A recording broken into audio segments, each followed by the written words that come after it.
Hey guys, welcome back. This is Day Walker Sports Talk. I am your host, Day Walker, and let's get into it. Before we get into it, please smash that subscribe button, smash that like button, guys. I really would appreciate it. I'm harmful. I'm just here to give you some good commentary, man. Some breakdowns for what's going on in the NFL and the NBA, my opinion, what I think. And what I want to talk about today is the fall of the Los Angeles Lakers and whose fault it is. I have it based on 30, 25, 20, 15, and 10. And it's going 1 all the way down to 5. So, number 1, the person that's at fault, the front office. The person who's in control of basketball operations, and that is one Ruppalenka. It is his fault. You have to get the right people to surround LeBron James and Anthony Davis around. If one of the players is to go out, you need these players to be able to hold games, keep them above until these guys are fully healthy and be able to win you games so you guys can make it to the playoffs. You don't have to struggle to go in the play-in. Even if you make it in the play-in, you're supposed to have the right talent around these two guys. You have to be able to do your job and not allow anybody else to do your job for you. So this goes out to one Ruppalenka. He takes 30% of this. Next, the 25-second is one LeBron James. What LeBron James has to understand is that he has to let the front office do their job. He should not have any input at all. They're not paying you a GM salary.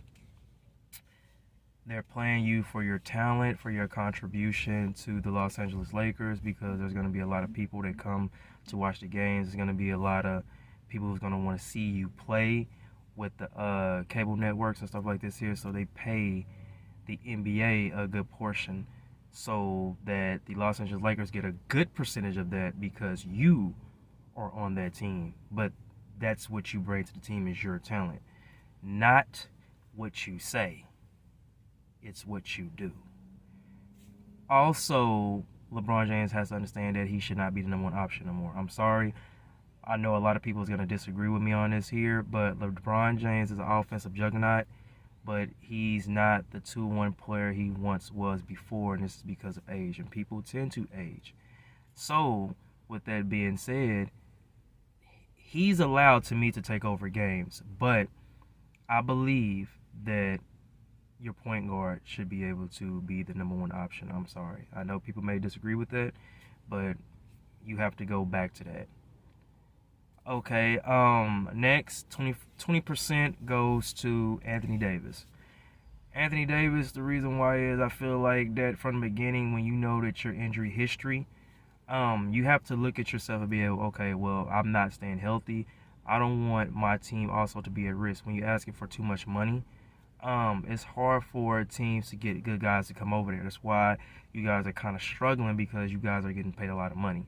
So you and your agent, it's not in the best interest to get the most. It's to get a good amount. You know, also the best ability is availability. And Anthony Davis has not been available for a whole season.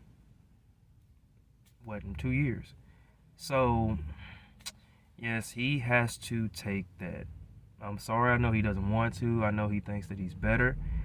And he is better. He's a great talent, but you know, you're injury prone. You have to accept that, and you have to make the sacrifice for the team when it comes to money. Now we're going to 15%, and that is Russell Westbrook. The reason why Russell Westbrook is not so high off onto this list is because you have to understand that you're asking a player who has averaged a triple-double to come into your organization for the first year and say, not average a triple-double. Be a number third. Be the third option. And when AD is out, you be the second option. Something that he's been doing for years, you're telling him in the 1 year to change that. To me, honestly, I felt like LeBron James should defer to Russell Westbrook, because LeBron James has turned more into a shooting guard. He can't really bully like he used to offensively because he does not have that energy no more. So if you want to be that shooting guard and you want to be able to finish the games and have the energy to, I feel like that he should defer to Russell Westbrook. Not saying that Russell Westbrook should be the one taking the majority of the shots. No, he should be the one who's getting everybody in a position to make great shots. That is his job as a point guard. But the reason why he gets this 15% of the blame, and that is because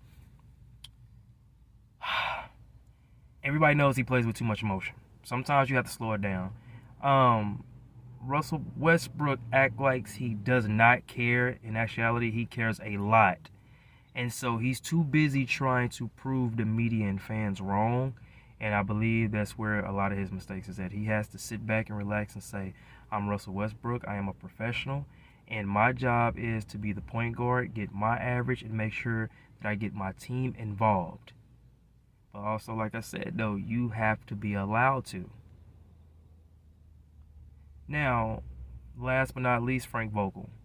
Even though Frank Vogel was the first to be fired, I believe he's the one that has to take the shots. They have to give him the blame. I'm sorry, they did. And I hate that for Frank Vogel. But what can you do when everybody has say over you? These people who I've listed has more input in the game than you do. Okay? He's not allowed really to do anything with LeBron James, AD, or Russell Westbrook unless he gets word from the front office. That's what people have to understand. That's what the media, people like Shannon Sharp, Skip Bayless, which is, I believe they do know this.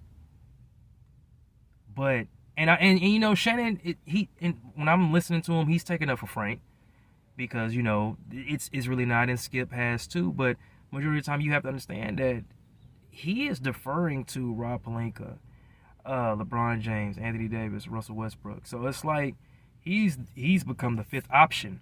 He's just in charge of managing the minutes and the rotation to put around, you know, LeBron James and Anthony Davis and Russell Westbrook when they are in games. But when it's your superstars that is your main problem, your superstars are your main problem. What can you do? You can't control them. You have no say with them. So he's basically being fired for him coaching the LeBronettes, the Austin Reeves, you know, the Malik Monks, the Carmelo Anthonys, and all of that. So he's being fired because they feel like he did a bad job with managing them. You can't do anything. We have Anthony Davis not there, LeBron James fatiguing all over the place, and Russell Westbrook playing like a crash dummy. But like I said with Russell Westbrook, though, it's you're trying to figure it out, and they gave you less than a year to figure that out, to change your game, to be completely different, to turn into a two guard. I'm sorry, it's not going to. But guys, please tell me what you think, and please don't forget to like and subscribe to the channel. I really would appreciate it. But let me know in the comments, what do you think? Who's more at fault? Is it more Russell? Is it more LeBron James? Is it Frank Vogel? If it is Ruppalenka, let me know. Just tell me. I really want to hear from you guys. And I'm out.